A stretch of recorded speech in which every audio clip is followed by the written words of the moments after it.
Saudara-saudari, Injil kita pada hari ini diambil dari Injil Matius bab 5 ayat 43 sampai 48.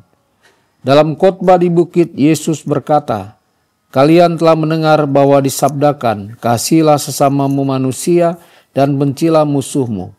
Tetapi aku berkata kepadamu, kasihilah musuh-musuhmu dan berdoalah bagi mereka yang menganiaya kalian.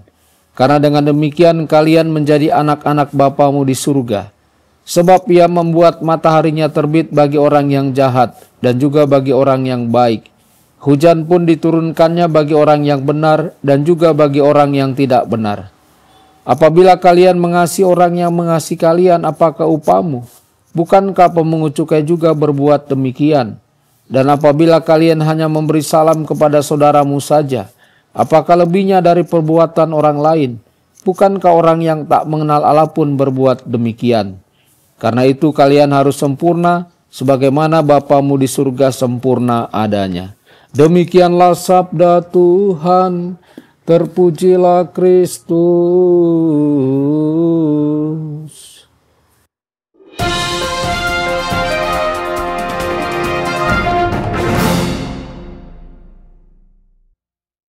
Dalam nama Bapa dan Putra dan Roh Kudus. Amin. Saudara dan saudari terkasih dimanapun Anda berada, jumpa lagi dengan saya Romo Tedens dalam saluran Warta Kabar Sukacita. Semoga Anda semua dimanapun berada senantiasa dalam keadaan sehat dan bahagia. Saat kita memandang seseorang yang jatuh dalam dosa, mudah bagi kita untuk langsung memberi cap keras kepala, tidak berubah, atau bahkan tidak layak. Namun berbeda dengan kita, Allah melihat lebih dalam. Allah tidak menilai berdasarkan kegagalan, tetapi berdasarkan jati diri terdalam seseorang sebagai anak yang dikasihinya, diciptakan menurut gambar dan rupanya. Allah tidak pernah menyerah, bahkan kepada pendosa paling keras sekalipun. Allah tidak menutup pintu rahmat-Nya. Seperti hujan yang turun dan matahari yang bersinar untuk semua orang tanpa membeda-bedakan, kasih Allah selalu hadir, walau sering kita tidak menyadarinya. Saudara-saudari, Yesus mengajak kita untuk menjadi sempurna seperti Bapa, bukan dalam arti tanpa dosa, melainkan dalam cara kita mengasihi. Mengasihi musuh, memaafkan mereka yang menyakiti kita, mendoakan mereka yang kita anggap tidak layak, itulah kasih yang meneladani kasih Bapa. Apakah kita terbiasa menghakimi orang lain tanpa mengenal pergumulannya? Apakah kita bisa melihat orang lain sebagai pribadi yang dicintai Allah walau mereka mengecewakan kita? Apakah kita lebih banyak menuntut daripada memahami? Saudara-saudari, Yesus mengundang kita untuk membangun kasih bukan berdasarkan emosi tetapi berdasarkan iman. Percaya bahwa Allah sedang berkarya di balik ketidaksempurnaan orang lain.